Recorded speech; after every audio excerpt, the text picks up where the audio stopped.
We got to dig into some of this. We still have one game left in Wild Card Weekend. Texans Steelers tonight. Aaron Rodgers, can he get the ball out quick enough to avoid and evade Danielle Hunter, scariest man in the business, who's been telling you that for years and years here on the Up and Adam Show. I'm so excited to welcome my buddy, three-time Super Bowl champion, brilliant mind for NBC Sports, who's with me on Netflix Christmas Day as well. Devin McCourty is here, sure to break down storylines, but mostly to make fun of Gronk.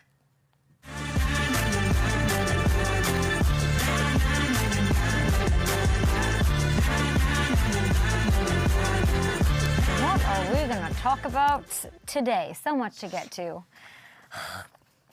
I'm like a broken record of hyperbole as we look at this thing. Year in, year out, I've done this I've been in the business a long time.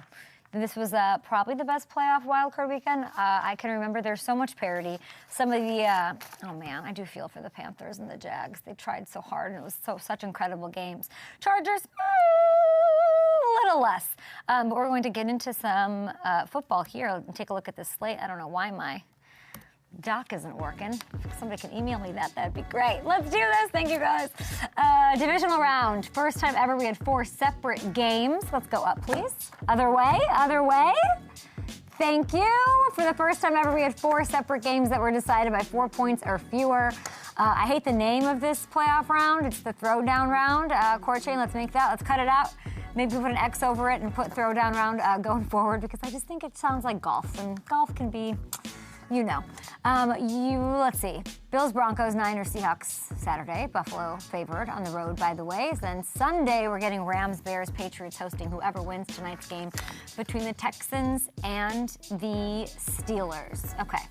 If we get into last night, last little taste in our mouths of football until tonight's Texans-Steelers game. Least fun game. Not the best, but what a night if you're a Patriots fan, who probably thought you'd be waiting much longer to be back to the greatness that you are. First playoff win since the Super Bowl over the Rams. Most boring Super Bowl of all time, nearly 7 years ago. Devin McCourty might think different because he likes defense. I don't. I do want to say that I don't think we have given enough credit to what I noticed last night right off the jump. I mentioned this in the game against Buffalo. The crowd is back. We do not give enough love to New England and Foxborough and Route 1 and that crap way of getting in there and out and the lobster bisque on the fire and like all.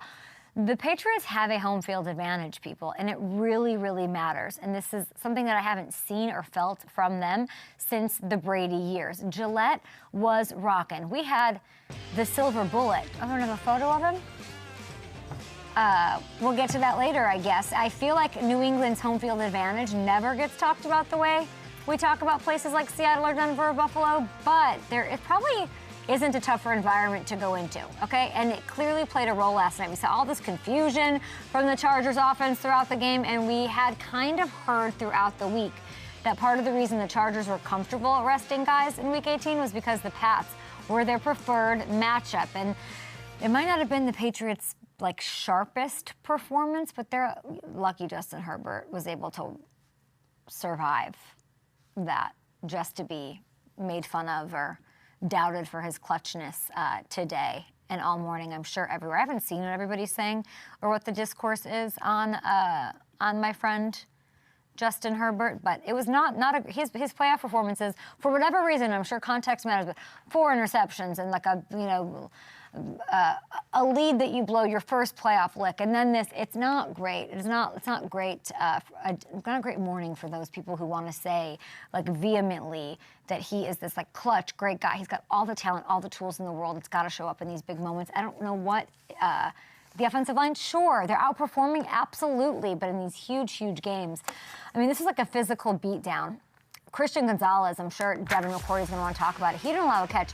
Milton freaking Williams, absolutely unblockable. They hit Herbert at nearly half his dropbacks. And it didn't matter that it took Drake May a little time to settle in because this defense was that dominant. I think the biggest statement of the game was here. Mike Vrabel did not go for 2 after the Hunter Henry touchdown to make it a 14-point game. People are like, the math is wrong. You're supposed to go for 2 there. It's like, on that little abacus chart on the sideline. I could be wrong, I don't think he dropped the ball, people. I think this was a flex by Vrabel. I know this. Him saying this game is over, you don't have it. I'm not worried about you. My defense is tearing you apart.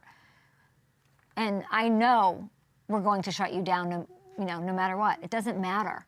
I don't need to go for two. The kind of FU flex that is, from Vrabel to Herbert to the defense to Jim, man. This is the matchup you wanted, a la Caleb, and you got it. You wanted us, here we are. And while that might not be the best use of, I guess, math and precedent in that situation, you can't tell me Vrabel doesn't know how to push the right buttons with his guys, bloody mouth and all. This is as physical and ferocious a team with a great home field advantage as we have left in the playoffs. The headbutting, the mentality he has instilled in short order in his first year as head coach there, it matters. All this, sometimes I think, Hamilton, when we get this, cute, not cute, but, the same storyline. Did you know he goes out there and, puts on the pads and, throws the players around? He's so crazy. He thinks he's still a player. It's this, eye roll, kind of, because it's just the... yeah. It does matter. It mattered from his first day there. It mattered when he beat the crap out of the Patriots as the Titans head coach. Wild card weekend that got him the job that now brings us to the full circle of these maniacs and Drake May's MVP caliber play on display. Not a perfect game, but I need a picture. We can't mention that, Hammy. We cannot mention this fan that I asked you about without showing the fan. We'll get the silver bullet in there. Okay. But you're right. There's something to this, too, that it almost takes the pressure off and takes the focus off of Drake a little bit, too. And I think it helps him settle into some of these games because it is that maniac mentality, the physicality of it all. It has to be so much fun to play quarterback when you have all that going on around you. And those guys are going to war and physically just going to beat the crap out of everybody you go up against. Very true, and what an FU from him on that not going for two. Okay, should we get to Niners-Eagles? Let's do it. The George thing, it's the first thing I think of. Yes, Niners pulling through. They've been through generational trauma, the mental fortitude of this team. There's not a team that one second, thank you. There's no team that I find, if I was in a bad spot, I'd call them. They handle the chaos. They adjust. They have been through it all. Players being injured in big moments, losing Super Bowls, and they somehow are still here. I give them so much credit. I think all of that built-up trauma is only going to help them. It is really amazing. I cannot say enough about Kyle Shanahan, but George Kittle. There's nothing to say. You are an emotional leader, what you do on the field, what you've done in your career, future Hall of Famer. I just hope that you feel the love. Hopefully you're not hungover from the bottle of Patron that Judd York gave you, but also just know how loved you are, how important you are, and how you still are going to affect this team on their road to a Super Bowl in their backyard. A la what Fred did and is doing, you will be that emotional force that is driving this team along with Kyle Shanahan, because is this not the most impressive coaching performance we've seen in the league at least this year? Yesterday cements it. I mean, probably the best coaching thing I've seen in my lifetime. Name one that's better. You're going into Philly, those confident Eagles champions, they're shorthanded as they are. You lose George, and you don't lose George in the fourth quarter. You lose him early and find a way to beat the defending champs. CMC, unbelievable. He might be the second best player outside of Josh Allen in the playoff picture here. Brock, not perfect, but bounce back. They've got this mentality to just fight. They just freaking fight. They're easy to root for. They come up big in every spot, and that deserves some love. Demarcus Robinson, third 100-yard game of a 179-game career. Juwan Jennings, tossing touchdowns. Eric Kendricks, the linebackers. Garrett Wallow stepping up. Just after joining the team, they just got there. So many injuries. They're banged up emotionally, heartbroken, on top of heartbreak institutionally over the years. I don't know how many other coaches can find a way to win in that situation, and it was him. It was Kyle. We'll, of course, get to the Eagles side of things as we have to wrap their season with Devin McCourty in a little bit. I do like something, though. I like that the Eagles fans aren't resting on, oh, well, we won a Super Bowl last year. Be pissed off. Like some people are like, I know a couple people who are like, oh, it's fine, we'll be back next year, we'll get a new coordinator. Be pissed off.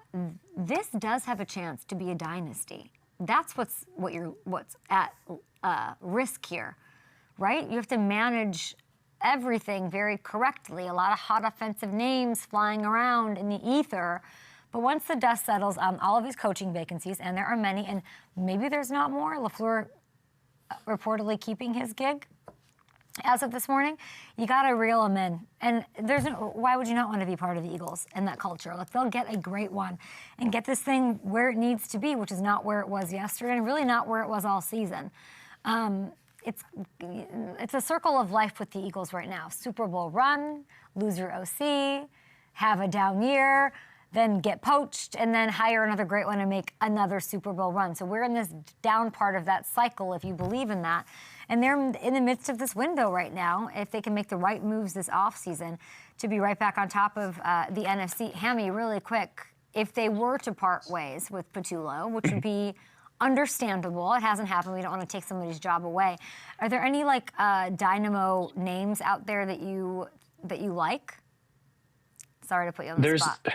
No, there's one I really like, and his name is coming up even in potential head coaching interviews, which I don't think he gets this cycle. But Nathan Shieldhouse, he's the passing game coordinator for the Rams. He's a young coach, was a former quarterback at Illinois in that McVay tree. Like, he's somebody who I think is going to be a superstar in this league, and I think he's an interesting name to look at for the Eagles. And again, it's tough because you don't want a guy who's going to be there for a year, have all the success, and then get poached again. But I guess that's the life that Eagles fans are living right now with this team. I have my own thoughts on that. That guy that you just mentioned, what's his name?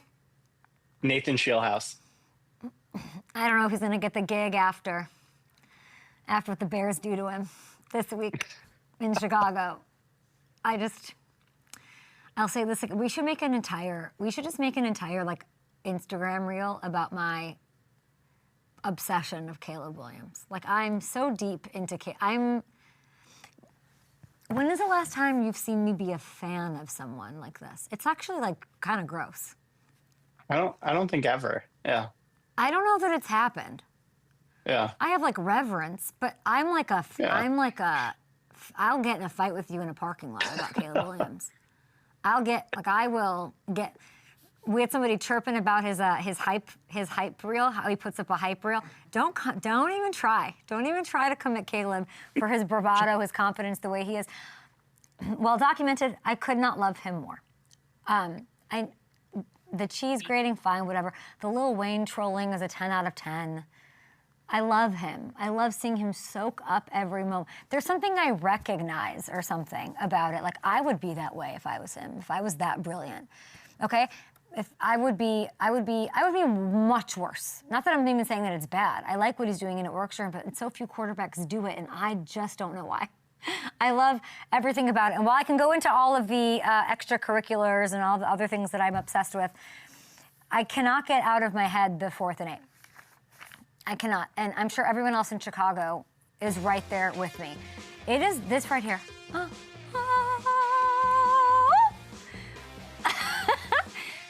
This is one of the great plays in Bears' storied 100-plus year history, okay? One of the great throws in playoff history, and we've seen a lot of those. I told you a month ago I'd put his top throws, Caleb's top throws from this year, up against anybody's ever. He has at least one of these jaw-dropping throws every game. But to do it with the context and the weather and the this, and it's the Packers, to do it right there, like, I can't get over it. I can't get over it. And I couldn't help but think back to, this isn't true, Hamilton sent it to me and reminded me that if you can go back to Caleb's first ever game at Soldier Field, the first taste that Bears fans got to experience with the Jordan logo Jumpman throw. Here it is. It was the preseason, people. Sick pups that we are. Remember this? Yep, it was against the Bengals. It's the same thing. Oh, I'm sweating. It's the same thing. And it was also to Rome, of course, his boy. We were excited when this happened. The excitement Bears fans feeling in that moment, people telling them to calm down. It's the preseason. He was just trying to tell you. He was saying, I'm going to give you this. I'm going to do this again, okay? Sign of things to come in Chicago from the first preseason, the first taste we got of Caleb to now. Yeah, Hamilton yesterday was telling me that it's like the foreshadowing that happens in Roadhouse where they plant the seed right off the bat that Patrick Swayze is going to use the signature move to rip up somebody's throat out. That is what this was. That is what this was. And shoot, how it must have felt for Packers fans watching this unfold. My two little nephews stunned yesterday in Appleton, Wisconsin, or Saturday in Appleton, Wisconsin. And by the way, I don't know, and I'll put this out to, I don't know everything. I'm a fan, just as you guys are. Here's the question. Have we ever seen a quarterback with his own signature move like the Caleb Jumpman situation? I know what you're going to say. Matthew Stafford, he did it on Saturday, the no look. Okay. Kind of. Cam Newton, Superman dive, feel signature. I think he's the first one to do it. I think it's different. The idea of having a signature move, very NBA-ish, right? Like we got AI and, the skyhook with Kareem and the dream shake and Shaq spin and all that, whatever. But this is uncharted also. I think that makes sense. Territory in the NFL. I love it. And you just know that this next game, first thing I texted Matthew. What did I text you, Matthew, when I found out the matchup? It right away took me back to the first day I met Caleb. Matthew on line one. Matthew, Earth to Matthew. When I met Caleb with my niece, which, by the way, she has a picture of Caleb in her locker. She's the coolest kid at school. She came out to training camp to meet him, and he sat and he was very Caleb the whole time until I brought up Matthew Stafford and how he went on and on. He's not going to like probably if we like mess with that this week because it's like a very different mindset. But he's beaten Matthew Stafford. Yeah. So, but he has so much reverence for him, the no-look pass, the making guys get the little things. Like, it's very fun that it's Caleb getting to take him on. Yeah, and he said that's his favorite quarterback of all time. So what a moment that's going to be for him on this stage to do that and potentially beat him. Rams have lost a little over time. They've lost a little. Although Devontae getting a win over the Bears would be unbelievable theater for me. Love Devontae. Love Caleb. I love Caleb. We'll be back. Devin McCourty on the show after this. There's just going to be he's just going to have one of those.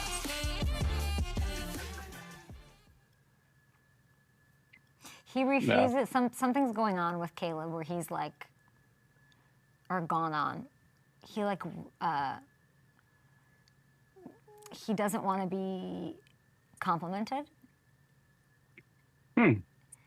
Yeah. Which NBA player was more like that, Kobe or Jordan? Didn't like to be don't let you can't let the highs be. You can't you know what I'm saying? It's a good question. Yeah. He's not letting the negativity affect him, just like he's not letting the positivity affect him. He's really not taking a moment. Yeah. Which I also relate to and love about him. Yeah. I guess that was Jordan. Yeah.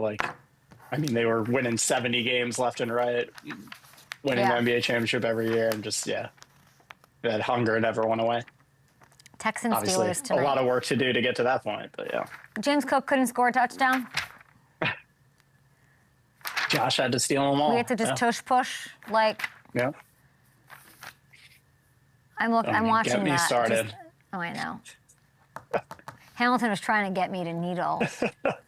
Hamilton will sometimes drop me something. And I'll be I can't have this is the thing, I can't have a conversation without, No, I should have tweeted that about how they were anti-tush push. And look where we are now. They were the most vehemently, outside of the Packers, obviously, proposing it. They were the ones that were most vocally against it. And where not would just they voting be? against it, but yeah. You know, like Lord of the Rings, when they're trying to like the orcs are trying to get into Helm's Deep, and they keep like in the rain banging that. That's the Bills and Josh Allen. Yeah. It might not have been Helm's Deep. And I think it was, though. The big battle. You know what I'm talking about? I know exactly what you're talking. I can't remember. When you had I like the dwarf and Orlando Bloom were like counting the orcs they were killing. Yeah. Yeah. I know exactly what you're talking. I just don't remember the name. It's been a minute. That's what I picture when I see the push. Is that normal? I don't know. Anywho. I don't know if picturing the throat snatch from Roadhouse is normal either. So yeah. I did not. You put that on my map. Yeah. I don't know if having a cat on television is normal either, but here we are. Welcome to our show. Welcome to our world.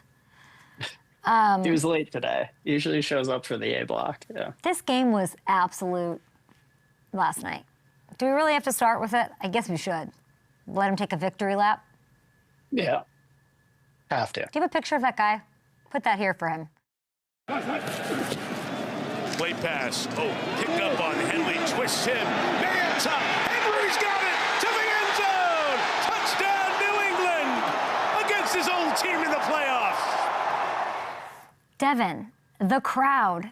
I could close my eyes and think Brady's Julian Edelman's in the end zone. The crowd was alive. We don't talk enough about the home field advantage. Great to see you. My friend, all-pro safety, 3-time Super Bowl champ, and I'm sure somebody who's got a big smile after last night. What happened? I thought this was the matchup the Chargers wanted. It was. It just didn't work out because you're playing against a really good football team in the New England Patriots.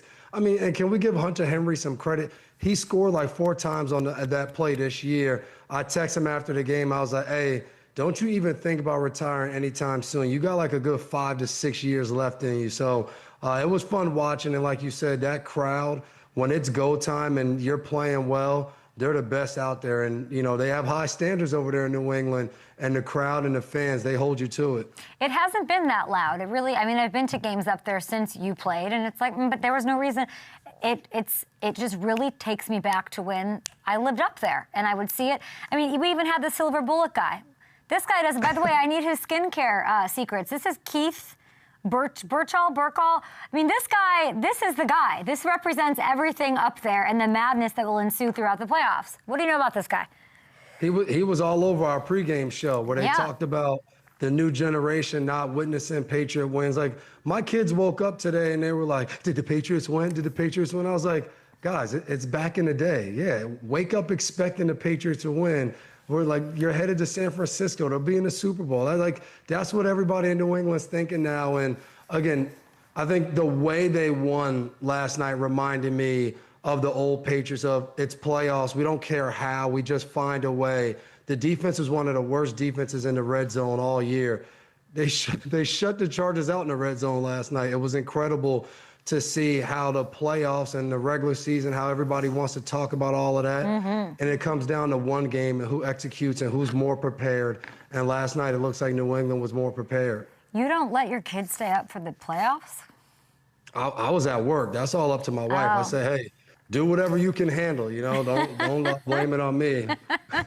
No, I'll just blame it on you, even though I knew you were working. Okay, so the defense, we'll get to Drake May. The defense puts on a show. 30 pressures, 6 sacks. I went into this game thinking the pass rush was the weakness of this defense going in. How did they make it a strength last night? Yeah, we talked about it before the game. The reason why I thought the Chargers liked this matchup is because the Patriots don't have a dominant pass rushing unit when you think of the down 4 guys.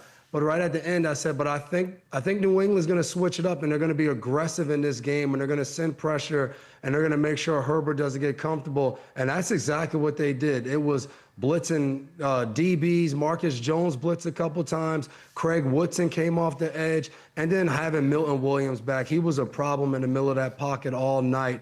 But it was a different look. Spillane being up in there and creating a 5-man rush. They created a lot of one-on-one pass rush situations, and guys won those matchups, and that was the difference.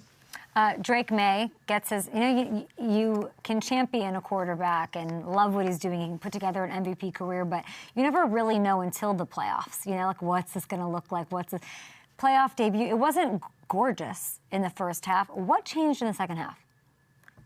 I just think for all quarterbacks, you get more comfortable. And I think the game plan, it's now true. Like the first quarter, you don't get that many possessions. Teams will wrinkle in things that they're not going to do all game. But by midway through the second quarter and the second half, you're able to recognize exactly what they're doing. You and the coordinator can get together and understand how we want to attack. And I look at Drake May, I look at Caleb Williams, both young guys who once they got comfortable, they were able to make some plays late in the game because now it's just football. It's what you've done, it's what you've practiced. And I know everybody goes crazy about playoff experience, this, and they've been there before. Like, if you're playing good football and you know what you're doing, you're going to go and do it. And we saw that this weekend with some of these younger quarterbacks that went out there and they beat more veteran quarterbacks that had great years in Herbert and Love. And it just didn't matter because it's about execution. And those guys, they don't care that it's their first time in the playoffs. They're going to go win because they got the support of their team. He was running all over people. I feel like that's when he settled in, too, when he started running more. Yeah, and that was one of the things that I thought both defenses got away with a little bit. When you play both those quarterbacks, Herbert and May, it's not only about getting pressure, it's about understanding that we got to keep them in the pocket and we can't let them pick up easy plays. And too many times last night, Drake May just slid left or slid right, ran for 10, 12 yards, picked up first downs. So then the check downs, Ramondre, or a big pass down the middle, like those all crush you because you put it together with a couple scramble plays that kept drives alive. He was 10 for 66, highest rushing total of the year. We'll see if he can do that against whoever his opponent. Who do you want? Nobody wants Houston. Nobody wants Houston. But I'm excited. I think if you're a Patriots fan, you don't want to see Houston. But if you're a football fan, I just think next week, if you get Houston and New England, I just think that is going to be a heck of a matchup. Those two teams going at it. That's what I would love to see. The Nick Caserio ball? Yeah, and I think Houston should win tonight. I think they're a better football team than the Steelers.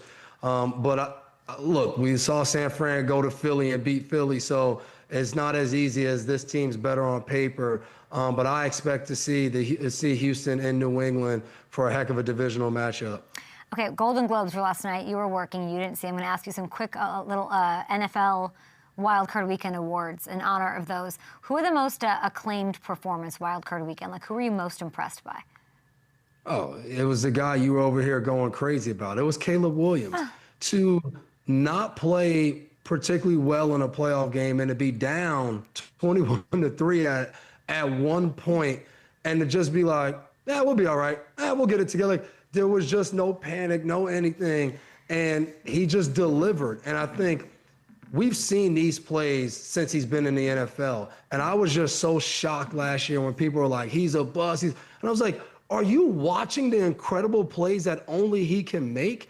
If he starts having just a few of those and just normal plays throughout the game, this guy's going to be incredible. And we've seen just in 1 year with him and Ben Johnson, it's been like, man, the guy gives you a chance to win every game. And that's all you can ask for in the NFL. I was saying that I've never seen a quarterback have like a signature move like that, what you just saw, the jump man. And is there one? Like that's... Well, Brady in victory formation taking a knee. Devin. Does it get more signature than that? I guess not. Yeah, that's fair. But I'm not saying anything. I will not speak ill of the GOAT. I don't have that kind of a relationship with him. Does this win, when I'm looking at the Chicago win, and you're saying there's no panic. I mean, they were like yelling at each other on the sideline. You make nothing of that? No, like that's a part of it sometimes. Okay. Like I think if they lost, it'd be a huge story today, Devin. Yes, like the Eagles with, A.J. Brown and Sirianni. But this is the quarterback. Yeah, because they've had dysfunction all year. So then it was like, all right, here we go again. But sometimes in the playoffs, it gets a little heated. You yell, you scream, you come back to reality, and then you go play. And that happens sometimes. Was this win did it say more about Caleb, who I think did a lot and bailed out a lot, though I love him so much, or more about Ben? I think it's more about Ben. I Really? think they talked about it too. We talked about it, in studio of before the season started. He showed them Super Bowl 51 of we're never out of a game. This has to be our mentality. And I'm sure he didn't show them that saying like, hey guys, let's go on wild card round and be down 21-3 and see if we could do like. That's not your intention, but I think that's what he's built there is this mentality of how to play. It's our quarterback having that mentality, leading our team. It's our defense being, prone to get takeaways and now relying on those takeaways, but saying it doesn't matter. We're going to go in knowing we need to get takeaways and we're going to go get them. We're going to end our regular season with 2 losses, but that's not going to matter either because we're still going to I think he's done that and the quarterback has followed, but it's him instilling that into the team and like you just said, mainly into Caleb. If you look, guys, can we pull up, we're at 7, can we pull up the list, please, of the quarterbacks? Thank you, it's control room. I'm going to show you these quarterbacks left in the field right now that we know of, right? Out of these guys, I would love to know how many of them you are taking over Caleb with 2 minutes left with the ball in their hands.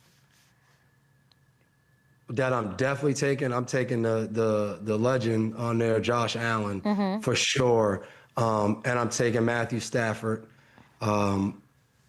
Other than that, I mean, Aaron Rodgers to a certain extent, I'm not in love with what he has around him, which, gives me reservations. But other than Stafford and Josh Allen, I would put Caleb Williams in there with all the other guys that I would have no problem having him. Those other 2 guys, though, any day of the week, I'm taking those 2 guys. My favorite part of this game, of course, is Ben Johnson and LaFleur hate each other. I'm trying to find out why. Does anybody know? This is all I care about. This is it's unbelievable. It's so good. And of course, people are going to scrutinize the handshake, which Ben knows, So then to do this drive by, LaFleur's dead on, here it comes, I'm going to face it, looked him straight in. This is the F you heard around the world. Packers fans hate it. I have Packers fans making pearl clutching videos about how, and then he goes in the locker room and he goes, I hate the effing Packers. Yeah. Chicago fans love it. Packers fans hate it. What do you think about it?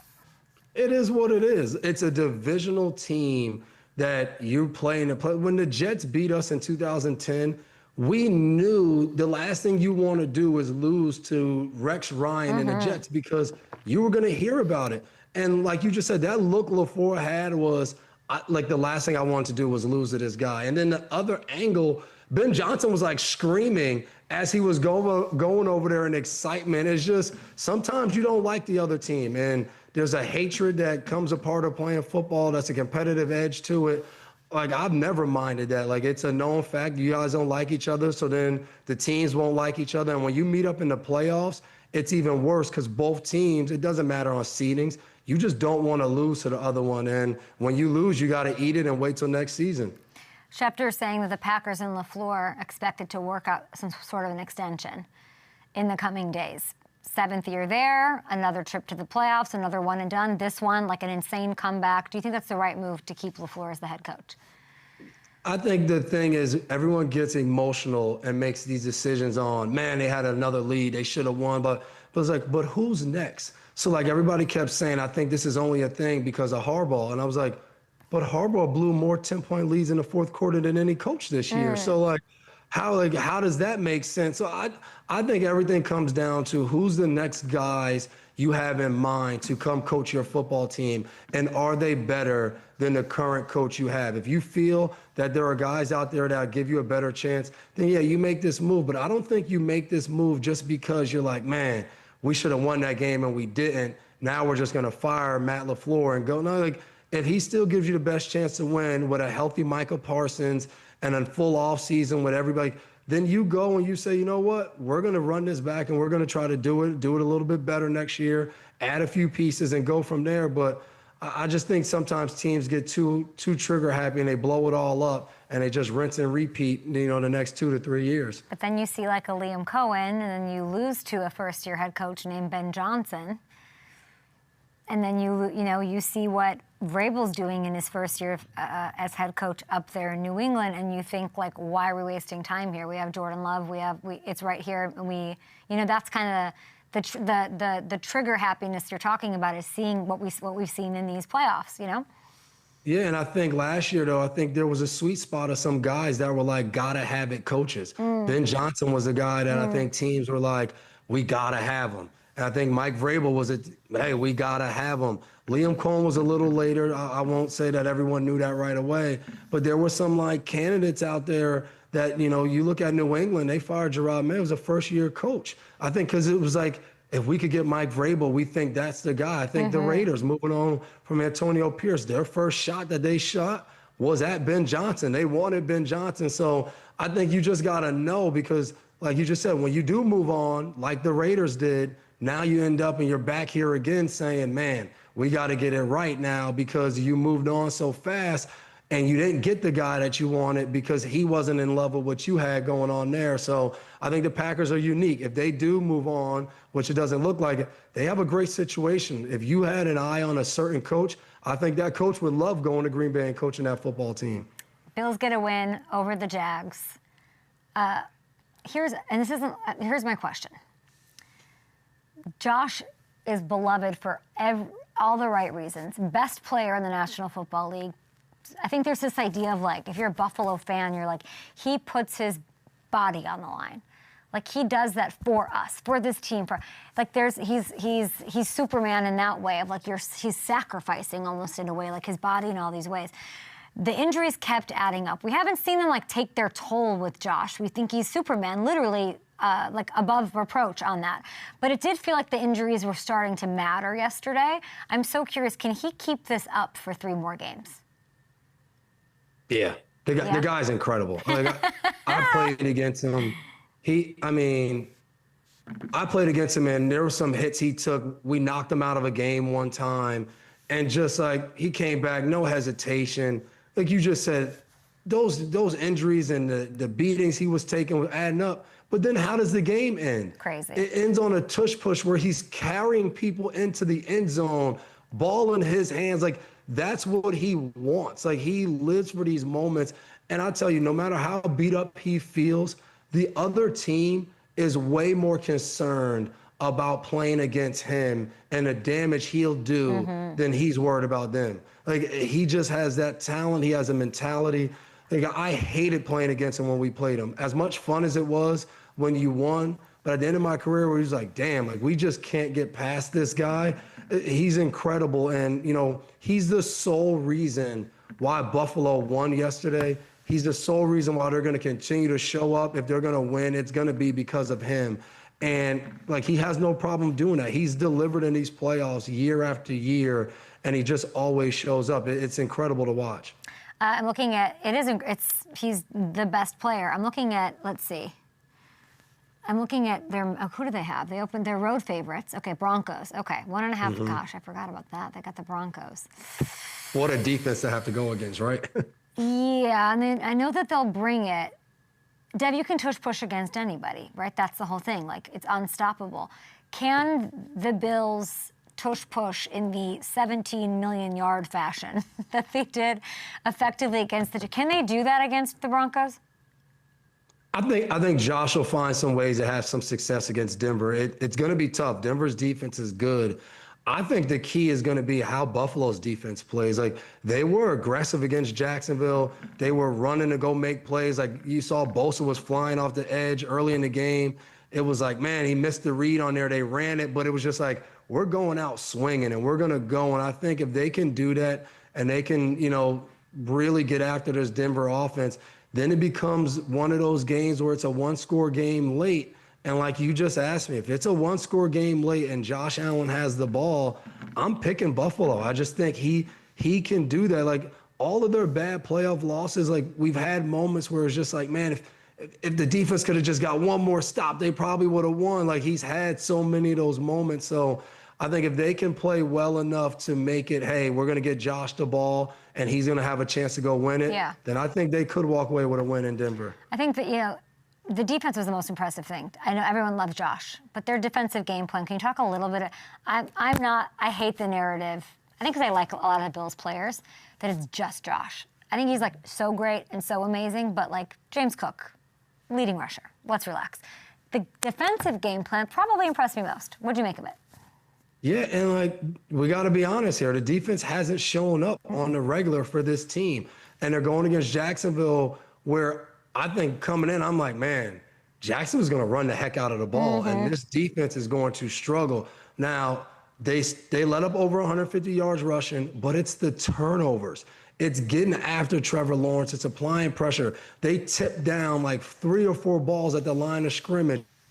And they made it where, and they've always done a good job, it's disguise. It's we're going to give you a certain look, and then as soon as you snap the ball, we're going to move, we're going to change. And even that last play, that interception, if Trevor Lawrence holds the ball for an extra second, he's going to hit Parker Washington on a deep post that he hits earlier in the game that he underthrows that would have been a touchdown. He's going to have that same play again, but he reads it and he doesn't see it that way, and he tries to throw it. Tre'Davious White makes a good play, and Bishop comes down with the interception. Yeah, like, unbelievable. For like Trey. Yep, Trey. And I love it for the old veteran guy sticking in there, finding a way. And, you know, they had to battle. Poyer went down. Hancock stepped in, kept playing, and they found a way to win. Josh Allen, best player, no debate. Although ESPN was debating it this morning somehow. Who's the best player? Who's the second best player? I'm going to show you some. You can go off this list or off of this list. This is some all-pros that are left. Who's the second best player in the playoffs? For me, who's the guy I'm taking? I'm probably taking Drake May on that list right now. I just think it's a quarterback league. You can put all these guys up here. It's going to come down to the quarterback. So I'm taking Drake May. I'm taking a Matthew Stafford. Like, those are the guys that when the game's all said and done, that's who we're going to be talking about. We're going to talk about, did they make the play? Did they not make the play? And that's like, Jordan Love was unbelievable. Like, he played his butt off Saturday night, but they didn't have the drive to go win the game, and Caleb Williams did. And that's the talk of the conversation. So I'm definitely taking, you know, one of those two quarterbacks, the two guys that are going to be at the top of the MVP race. It's those two guys for me. If we look at the wild card, before we get to Texans, Steelers, what else pops out to you that we didn't get to? Was it, you know, like, we can just take a look at the, I'm a little down on the Rams, I think. The NFC is NFC West is so interesting now. Losing Kittle, that has to be a game changer, right? Like, maybe it's just like an NFC West question. What pops out to you? They're unbelievable, but I mean, I think coming in, we were like, man, Seattle and the Rams, there's just something about them. And then we watched the Rams again, you know, for a second straight week where we're like, you just said, like, is it as good as we think? I don't know. And then you got Kyle Shanahan who's coaching his butt off, but it's always like, I always think of it as like, all right, somewhere, somehow, everything's going to catch up with them. And it feels like it's this weekend coming up, going to Seattle, having to play that game. It just feels like those injuries are gonna just start to mount. But what I love about the playoffs and, you know, in general is in New England, we used to start our whole year in April, our first practice, we would start inside the 10-yard line, and Bill would tell us we could play good for 58 minutes or 59 minutes. Our season's going to come down to 2 or 3 plays, usually in the red zone or something, or a 2-minute drive. And he said that's all that's going to matter in that playoff game. And when you watch these playoffs and the teams that know that they're going to be here, they've practiced for these moments. They've talked about it. They're ready for these moments. And I love that. Like, that's where stars are born, not throughout the whole game. It's all about the end of the game is what we remember with the playoffs. And it's not just a guy rising to the occasion. It's practice. It's talking about it. They've been ready for this moment, and I love to see it come to life. We're going to take a short TV break. Devin McCourty, thank you for hanging out with us. You can, of course, see him on Football Night in America. Who do you like in the NFC West? In the NFC West? Who do you like of those 3 teams? I like Seattle. Yeah. I love what Seattle especially after does. what the Rams looked like, and yeah, that's like, can the Bears beat the Rams? I think so. Listen, like, home field advantage is a thing when you play where somebody's team, like, I don't know, and I get from a money-making standpoint why you want to get a dome and all that. It's not fun to go to Chicago right now and have to play in that way. Like, that is an advantage, and I think they're going to get the Rams there. They're a team that just won a crazy game. Your confidence is going to be flowing. Now, again, their defense is going to have to step up. They're going to have to create some takeaways. because Stafford and crew can get it really going. But I think the thing that stuck out for the Rams right now is that defense hasn't been as good as we thought. The pass rush, they rely on really exclusively. If they're getting after the passer, it changed the defense. But if you can slow them down a little bit, you can make some plays in the secondary. And we saw the Panthers be able to do that Saturday. Dev, what's up with Stafford? He's one of those guys that, all right, he started the game hot, then it was a lull. But, like, again, is he hurt? Do you ever maybe the finger hurts a little bit, but like if the finger hurt that much, how do you get it going? How do you throw Parkinson that ball at the end of the game like that? If that finger is so, and remember, he's the same guy in Detroit that we saw like walk with his shoulder hanging off on the left side to go make a game-winning play. Like nothing's gonna bother this guy. He'll be ready to go. And he'll be ready for the biggest moment. Now, you got to try to bother him and get him off the spot a little bit, and I think that's the key. But you want to slow him down, but you're not going to just shut him out. And I think we saw that Saturday as it was like, man, what is going on with him? And then you're like, oh, all right, he just figured out a way to engineer a drive to go win the game. Yeah. And that's what the great ones do. The 2-minute drive, and he does have a sprained finger. I think it's middle finger this morning that they said. So, but I mean, yeah, for him to do that was about as good as it gets. Exactly. That's why they're the great ones. And I love this moment for Stafford late in his career that everyone's really realizing how special this guy is. When you had to play against him and you see all the things he does, you knew that. But because they weren't winning in Detroit, people just was like, oh, he's talented. He's talented. Like, he's one of the best guys to ever throw a football. Yeah. And it's fun to watch him now. You could argue Puka is the second best player after Josh Allen in the playoffs, honestly. I mean, and you could easily say that, and, you know, let's see what Jackson Smith and Jigba does this week coming up, because we might be saying that for him. So I love Seattle. It's always back and forth. That's what is so fun about the playoffs. There's going to be some guys that we didn't expect to do anything, and they're going to have a crazy game one of these games, and we're going to be like, who? He did what? Like, that's what happens in the playoffs, and that's what you love about it. Backing up in Adams with the GOAT, Devin McCourty. Who did Bill have that relationship with, if not in public, like, who did he have the LaFleur, Ben Johnson with, if you had to pick one? Even if it wasn't, you don't know? I don't know. That's not Bill's thing. Really? But the fact that you brought up back in the day, can we address something? Because Gronk came on here. You know what's so great, Devin? That's where I was going with that. I love you. Okay. I'm too fast. No. This is take it away. I'd like you to take it away. Gronk. And I had to fact check. I had to make sure I was right when I had to ask a couple guys in the group chat. Gronk talks about me being a favorite. We had a game where we went and we had a guy on our team that was a hard worker. Like, I mean, Bill loved this guy. Came in, worked his butt off, played on offense, played special teams, just showed up. But we play a game where he has 3 penalties in the game, and Bill lets him know in the middle of the squad meet, you're just not good enough to have 3 penalties in a game. Like, we can't have that. The very next week, who goes and gets 3 penalties in a game? That guy, Rob Gronkowski. Wow. So now, right, Bill Belichick's the guy that no matter who you are, he's going to let you have it. So now we're all sitting in the meeting. Everybody moves up in their seat like, ooh, Bill about to get Gronk. This is going to be good. And he goes, Gronk, you had 3 penalties. And he moves on to the next thing. And Gronk's down there laughing. He's giggling, walks out of the meeting. He didn't say anything to me, and I had 3 penalties. He was always a golden child. As much like stuff he got into, he's never been in trouble. Bill's mad at him one time his whole career. What was that? In Buffalo, when he gave Tre'Davious White the forearm shiver and got suspended for a game. That's the only time I've ever seen Bill mad. That was a bad moment for Gronk. It was a bad hates Gronk. It's hard for me because I hate that moment for Gronk. Like, if I wish I could take that away, because you can tell it, like, and I can't tweet anything about Gronk and the Bills without that coming up. It comes up all the time still. It like really, that one stuck around. So Bill got mad at that one. Yeah, that makes sense. It was a moment where we were like, oh, Gronk's human. Because before that, you were like, this guy's an alien. He was made somewhere else with all of the crazy things he can do and get away with. But an absolute legend.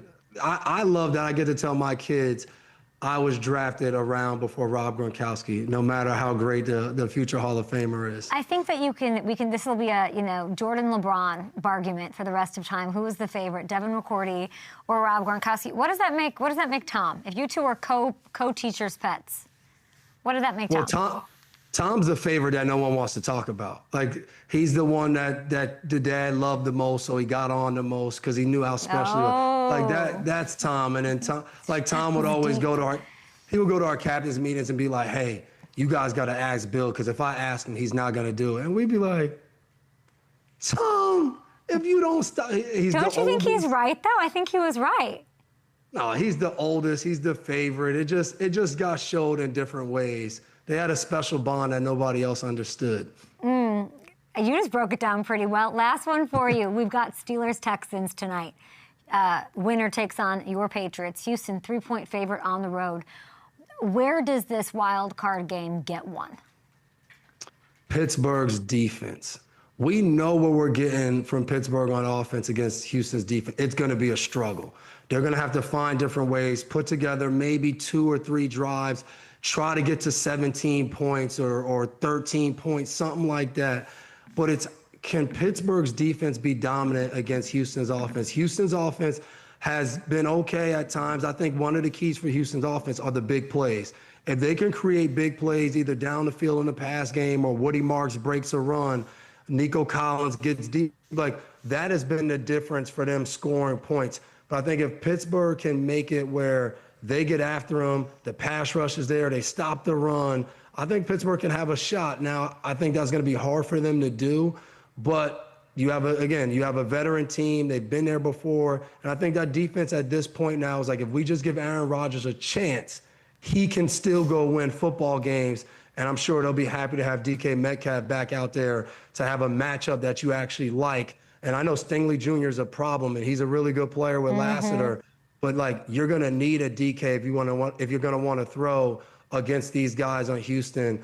And I look for one guy to have a big game to prove to people. Kalen Bullock, the safety for the Houston Texans. Okay.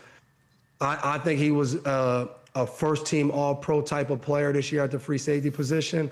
I think he looks to send a message and have a big game tonight. Okay, I love that. I was going to ask you about Cole Bishop. I needed some safety talk in this wild card round. Okay, we're putting Bullock on the map. I like everything you're saying. I'm wondering, I love history. I have a hard time when you guys leave the game as a fan. Am I watching Aaron's last game? I think there's a shot. Now, I think he's having fun in Pittsburgh, though. I know. And what's the percentage if they lose this is his last game? Like, I hate to say 50-50. I would say more like if they lose, it's probably 30-70 that he retires. But I think one of the key factors is, does Pittsburgh say to him, hey, we love to do this again?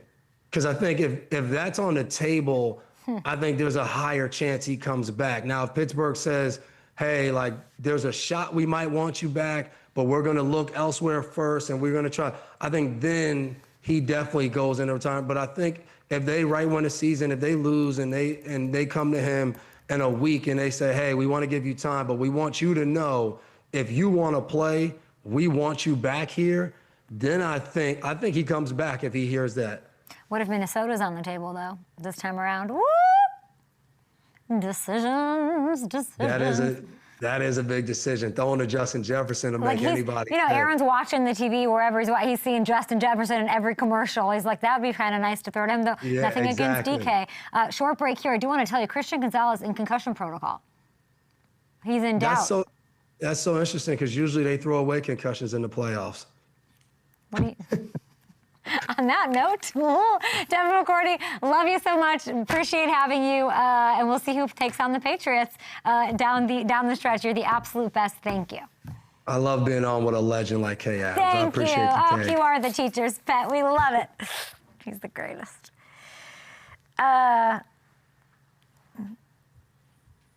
not good. What day do they play? Yeah. Why can't I don't understand your math on.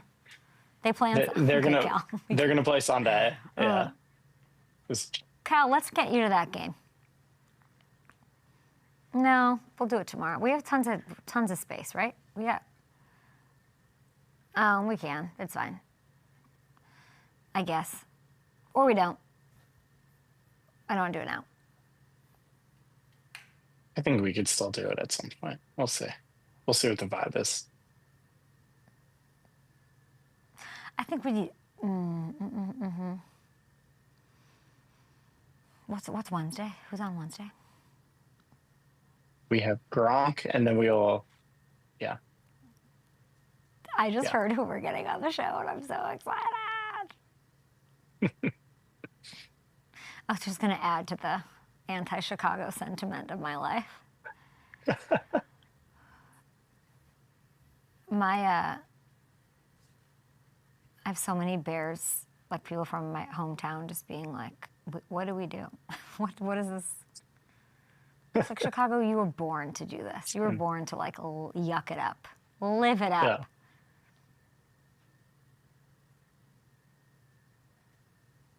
Huh? Oh, me? No. I have been pro Caleb from the jump, in fact. So no one can give me any shit. No Bears fan. Packers fans aren't mad about it either for some reason. I don't know. I think Packers fans like kind of know. I tried. I brought you Micah. I can't keep him on the field, you know? I did. There's only so much you can do. Oh. I have a connection to Trayvon too, you know? I gave you McKinney. I don't think anybody can be mad at me.